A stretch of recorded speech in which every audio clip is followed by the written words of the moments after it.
Bienvenue dans une nouvelle vidéo. On vient de quitter Abidjan, on est à 80 km de la capitale et on a pris la route direction la lagune et direction un petit village où on peut encore observer des habitats, des maisons en bois sur pilotis sur l'eau. Donc on va se diriger sur une île, l'île de Tiagba. L'île elle est accessible uniquement en barque, bien évidemment, c'est une île, et qu'il faut prévoir un petit peu ça à l'avance. Donc on a rendez-vous avec un guide demain matin. Tu vas voir, il y a énormément de champs ici, de palmiers, de champs d'EVA et bien d'autres plantations parce que la Côte d'Ivoire est un pays très tourné vers l'agriculture et vers l'exportation.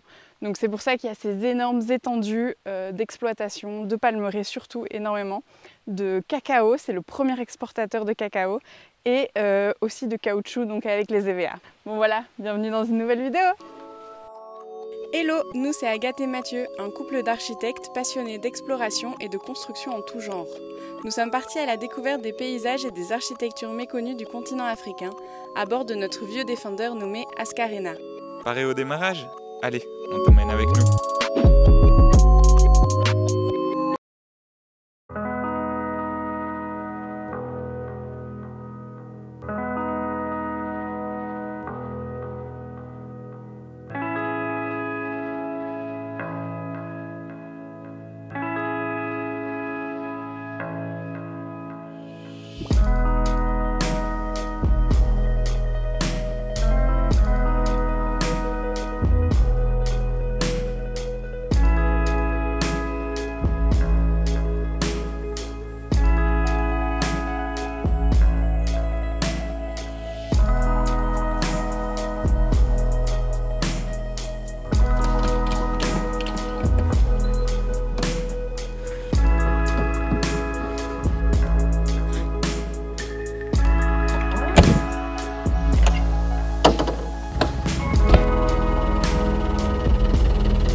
On est en route pour l'île de Tiagba, on prend la direction de l'île, donc on est sur une route de terre, ça y est, on a quitté la route principale et donc on doit aller à un tout petit village où il y a un petit embarcadère pour pouvoir prendre le bateau et aller sur l'île. Donc on est tombé par hasard dessus, il y avait marqué que c'était un petit village lacustre qui avait des maisons sur pilotis en bois, mais que le village avait beaucoup souffert des crises des années 2010. Donc les villageois ont beaucoup de mal à préserver les habitations sur pilotis, ça leur coûte très cher à l'entretien. De ce qu'on a compris, il reste encore des maisons qui sont vraiment construites sur l'eau et on espère pouvoir en visiter une qui est encore habitée. On nous a chargé d'amener une bouteille de liqueur pour le chef du village ou le propriétaire de la maison qu'on va visiter, on ne sait pas trop exactement. Voilà, donc on a le petit cadeau, on va essayer de rentrer dans une maison, on va essayer de te montrer ça en images. Et voilà, c'est un peu la surprise cette vidéo, même pour nous.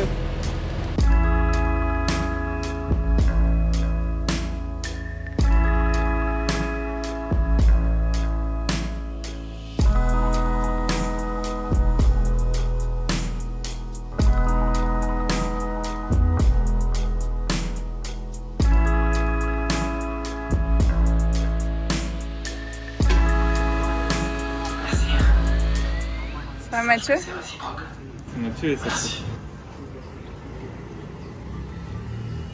On s'est arrêté dans un petit maquis. Donc ici on appelle un maquis, c'est un petit restaurant où tu peux manger les plats traditionnels. Donc il y en a énormément au bord de la route, il y en a partout dans chaque ville, chaque petit village, tu peux trouver un petit maquis et tu manges vraiment les plats traditionnels. Donc là on a commandé 2 tièpes au poulet, c'est la première fois qu'on en mange donc on ne sait pas encore ce que c'est, on va voir.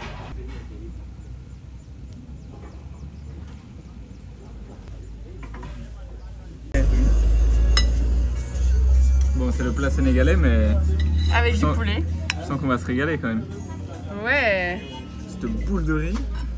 trop canon. Alors? Bah, le riz, il est déjà fou. C'est épicé et tout. Trop bon. Ah bah, ça nous rappelle le Sénégal.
Alors étant donné que Tiagba c'est assez isolé, assez difficile d'accès et que c'est une île, eh ben, on a dû prendre contact avec quelqu'un sur place.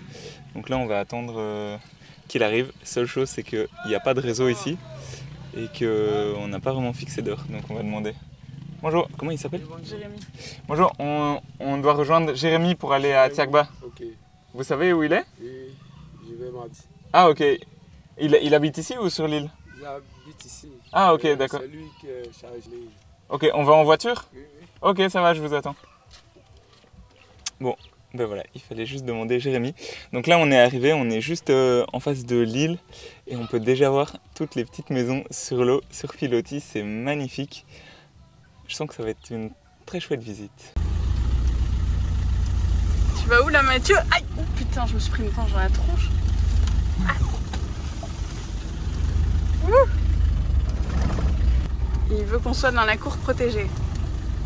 Ouais, dans la cour protégée. Ouh là là. Ah, oh là là. Je crois que t'as été dans un trou de boue. Je crois que je suis dans un trou avec de la boue. On va retrouver le blocage de différentiel et ça devrait passer. Allez, mets les gaz. Nickel. On aura fait un petit polish pour la voiture. Et comme ça, on va se garer juste là, dans la cour. Comment ça va? Oui, ça va bien. Ça va bien? Oui, ça va. Super.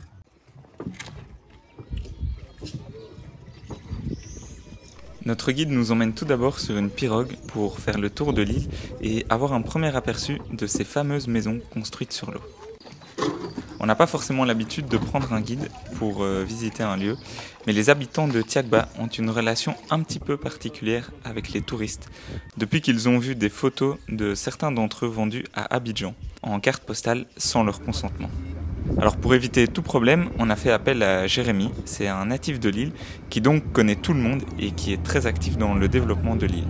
Il vient par exemple de rendre un dossier au gouvernement pour que l'île soit classée et qu'elle reçoive de l'aide pour sa préservation. Il va nous être très utile pour que l'on puisse savoir où l'on peut filmer et où l'on ne peut pas.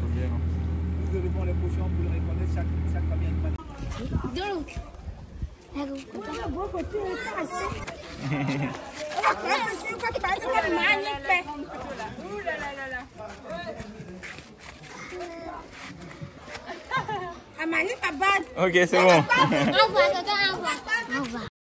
Alors là, on est dans la rue du village, donc à l'intérieur. À ma droite, il y a l'eau, et à ma gauche, c'est la végétation, là où ils ont toutes leurs petites plantations. On va visiter ça, on va se promener un petit peu dans le village avec Jérémy. C'est quand même un grand village, il y a 8000 habitants et 3 écoles. Donc c'est quand même assez conséquent. Je pensais que ça allait être plus petit. Et il y a beaucoup de religions qui vivent sur l'île. Il y a un quartier de protestants, un quartier de chrétiens et un quartier de Papa Nouveau. On va t'expliquer ça, Papa Nouveau, un petit peu plus tard. Mais il y a aussi des musulmans et d'autres religions qui vivent un petit peu partout dans les quartiers. Donc voilà, on va visiter ici et te montrer tout ça.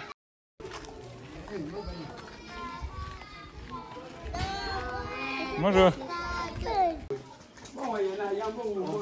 Ce petit village de 8000 habitants vit essentiellement de la pêche et de l'agriculture. On raconte même qu'à la naissance, les bébés sont déposés dans l'eau de la lagune. S'ils flottent, ils seront pêcheurs, et s'ils coulent, agriculteurs. Cette visite est pour nous l'occasion d'en apprendre un peu plus sur la culture, les modes de vie et les techniques traditionnelles de pêche. Et là, comme ça, on fait un petit trou derrière ici. Ouais. C'est pas encore prêt. Ah, ça c'est pas encore. Ouais. Donc quand on l'attache à une ficelle comme ça, accroché au piquet, comme ça dans l'eau, on n'a pas que le courant d'eau l'emporte. Dans 2 semaines, elle s'enfonce comme ça dans l'eau. Ok. Il y a des résidus qui viennent à l'intérieur du bambou. Maintenant, le poisson-chat à son tour rentre juste pour manger les résidus. Il ne peut plus sortir de l'autre côté parce qu'il y a un petit trou, ni venir en arrière parce qu'en arrière, il est bloqué par cette barrière. Chaque 3 jours, 2 jours pair, vous allez visiter le tuyau pour avoir du poisson. Ah, il reste bloqué à l'intérieur. Oui, la pêche dessus. Ok. Le piège à poisson. Le piège à poisson. Ah oui, là tu vois les bons. D'accord. Là tu vois tous les petits trous, ouais. Donc ça, c'est un piège à poissons dans le bambou. Donc dans le bambou de Chine, ils font un petit trou de l'autre côté. Après, le piège, il va dans l'eau et le poisson, il rentre par le grand trou et il reste coincé. Il ne peut pas sortir. Ah, waouh! Et ça, vous arrivez à trouver du bois pour le construire? Oui, mais très loin d'ici. La plupart des gens vont jusqu'à Grand Laou. Vous savez, l'EVA-culture n'a pas besoin des arbres. Ouais. Un champ d'EVA n'a pas besoin d'un arbre au milieu du champ. Donc il faut abattre tous les bois. Raison pour laquelle on en manque un peu de bois. Alors pour avoir du bois pour la construction des pirogues, il faut aller jusqu'à Grand Laou. Ah, c'est ça, tous les bois ont été coupés pour planter des EVA. Voilà. Il y a l'iroko, l'acajou, le badi, le samba et le bois bété. Ok, tout ça c'est pour les pirogues. Tout ça c'est pour les pirogues. Mais tu nous connais, ce qui nous intéresse surtout c'est l'architecture. Comme on est sur une île, il est plus difficile de s'approvisionner en matériaux et les habitants ont dû pendant longtemps construire avec des matériaux disponibles dans les environs proches. Les maisons étaient donc essentiellement construites en bois et en bambou de raffia. Malheureusement, les magnifiques habitations en bois propres de Tiagba sont peu à peu remplacées par les constructions en béton, car moins coûteuses et plus faciles à réaliser. Ah, donc là vous avez déjà construit la structure? Voilà. Pour le plancher? C'est ça. Ok, et donc Ce sont les planches. Ce sont des pieux en ciment maintenant? Oui, ce sont le béton. Ils ont coulé avec les tuyaux là pour plus de protection. Quoi. Ok, d'accord. Ouais. Okay, d'accord. Et ça, ce serait une maison pour... une maison familiale. Pour une grande famille? Voilà, une maison familiale. Donc maintenant, les gens continuent à construire sur l'eau? Sur l'eau, toujours. Parce que la terre n'est pas tellement grande. Certaines personnes qui n'ont pas de parcelles, n'ont pas de place pour construire. Maintenant, si vous abandonnez l'eau, vous allez construire sur la côte. Donc comme les gens sont déjà habitués en bordure de l'eau, ils sont obligés de construire les maisons un peu élevées pour que l'eau n'atteigne pas la surface. Et ils ont aussi la fraîcheur. Ils ont aussi la fraîcheur. Hop, la fraîcheur. Là, on peut voir les tiges de raffia, le bambou de raffia, qui sont utilisés pour construire toutes les petites maisons qu'il y a sur Piloti et aussi les maisons à l'intérieur du village. Autrefois, ils prenaient le raffia sur la terre en face de l'île, mais aujourd'hui, cette partie est une réserve protégée, c'est un parc, et donc ils n'ont plus le droit d'aller couper le raffia. Donc le raffia est beaucoup plus difficile à trouver et ça coûte plus cher parce qu'il faut payer quelqu'un qui te trouve du raffia ou qui t'autorise à prendre le raffia. C'est pour ça aujourd'hui que les constructions, les gens construisent plus facilement en ciment parce que ça coûte moins cher et c'est plus facile.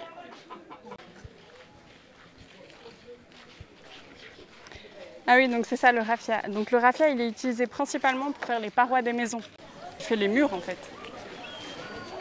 Ah oui, là on peut voir la structure de la toiture, c'est aussi les tiges de raffia. Donc là tu vois le raffia il est utilisé pour faire le mur et la structure de la toiture. Par-dessus ils mettent les feuilles de palmier. Bonsoir, ça va bien? Ça va? Ça va? Non, merci très bien. beaucoup, et chez vous? Ça va. Merci Vous beaucoup. visitez le coin? Oui, Ouais, on visite l'île avec Jérémy. Merci beaucoup. De rien.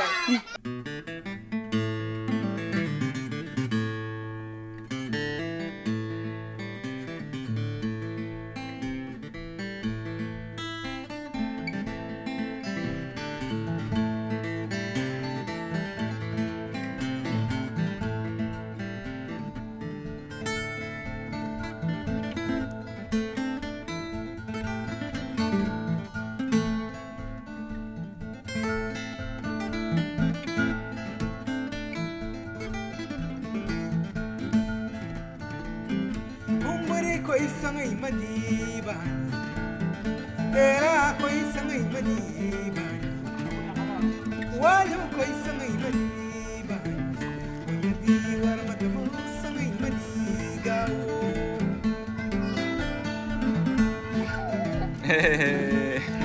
Koi sangai madiba, era koi sangai madiba, walu koi sangai madiba.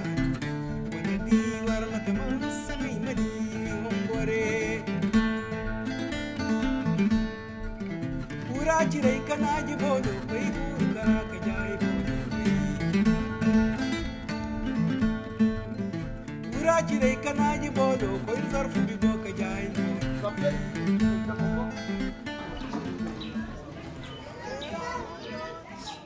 Bon, alors là on va rentrer dans la maison d'un habitant, donc une ancienne maison sur Piloti. construite avec du bois uniquement et le raffia pour faire les murs. Donc on est trop content de pouvoir rentrer dans la maison. Ah oui, attention la tête. Waouh, ah ouais, c'est vraiment... Là, on est vraiment sur l'eau. Waouh! On est complètement sur l'eau. Le sol, déjà, c'est du raffia. Ah, le sol, c'est du raffia. Waouh! Bonjour. Bonjour! Comment allez-vous? Bonjour, monsieur. Merci de nous recevoir. C'est gentil, hein? Ça va? Oui. Gentil. Merci beaucoup. De rien, de rien. Ah, bonjour, t'es un gars, il te dit. Bonjour, non, bonjour, allez, bah, là, c'est un dame, ça comment? Là, c'est le koutoukou, et je pense très bien que vous avez déjà... C'est le naturel. Oui, le koutoukou, oui. Ouais, on a entendu, mais on n'a jamais goûté. Ah, mais le katika, c'est du bon. Oh là là! Ça, c'est du bon. Ah, Ah, ça, c'est le koutoukou. D'abord, les femmes. Le servir d'étranger, il faut goûter. D'accord. Je goûte alors. Allez, hein. goûte. Avis, on va dire du guazga. Et c'est fort, hein? C'est fort?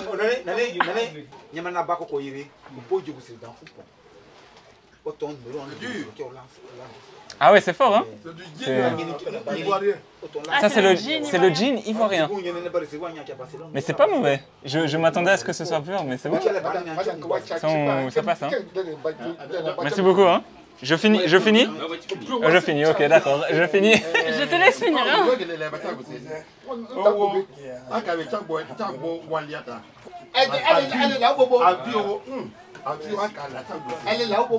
Merci beaucoup. Comment vous appelez-vous? Boniface. Il est entrepreneur. Donc là, on est sur la petite terrasse de la maison. Et on est sur l'eau. Donc j'essaye de filmer, il y a de l'eau qui passe sous nos pieds. C'est impressionnant. Et alors, on n'est pas tout seul, il y a d'autres invités, c'est les notables du village. Donc, voilà, ils sont tous là pour nous accueillir. Et le koutoukou, il est fait à partir de quelle plante? Avec le vin de palme? Ah, d'accord. Parce que nous avions déjà goûté le vin de palme, mais ça c'est blanc. C'est moins fort. Le vin de palme distillé.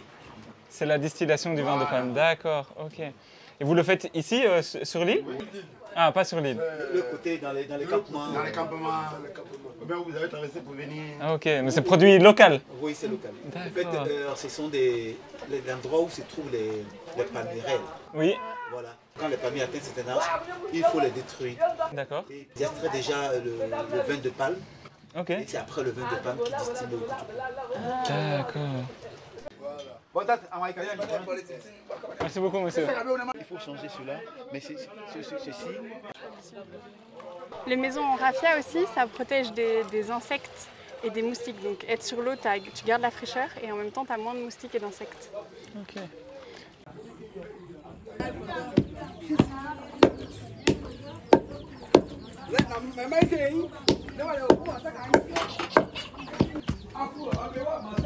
Bonjour, comment allez-vous? Ça va?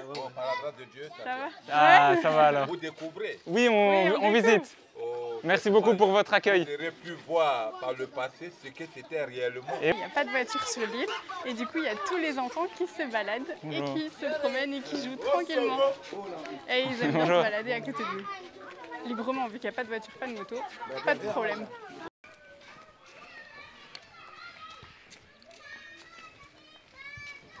On est ici devant la fameuse église de la religion Papa Nouveau. Donc Papa Nouveau, c'est un prophète qui a créé cette religion en 1937. Et donc il a créé cette religion à l'époque de la colonisation et il prêchait la paix, la tolérance et le travail. Et en fait, dans ses prêches, il prêchait aussi l'indépendance. Il a annoncé que les pays africains seraient indépendants assez rapidement et que les Blancs et les Noirs pourraient manger ensemble à une même table. Les colons, ils n'ont pas du tout apprécié ce prêche et ils l'ont emprisonné dans une prison à Paris pendant 5 ans. Quand il est sorti de prison, le militant Houphouët-Boigny l'a pris sous son aile et la religion Papa Nouveau a été très importante ici dans la région, à l'ouest d'Abidjan.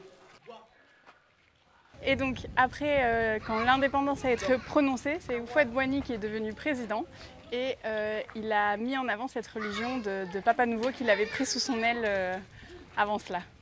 Donc c'est assez intéressant parce qu'on retrouve ce style d'église un peu partout dans le sud de la Côte d'Ivoire. Et c'est un style architectural que nous, on n'avait jamais croisé et qui est vraiment typique de cette religion qui est spécifique à cette partie du monde.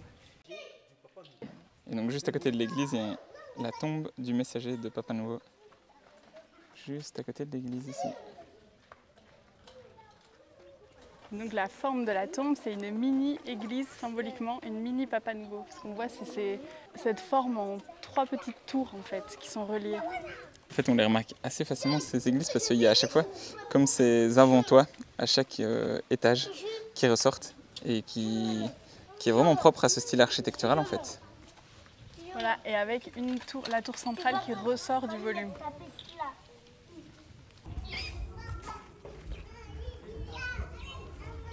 Ben voilà, on a fini notre petite visite de l'île. On va maintenant reprendre le bateau et retrouver Ascarina pour prendre la route.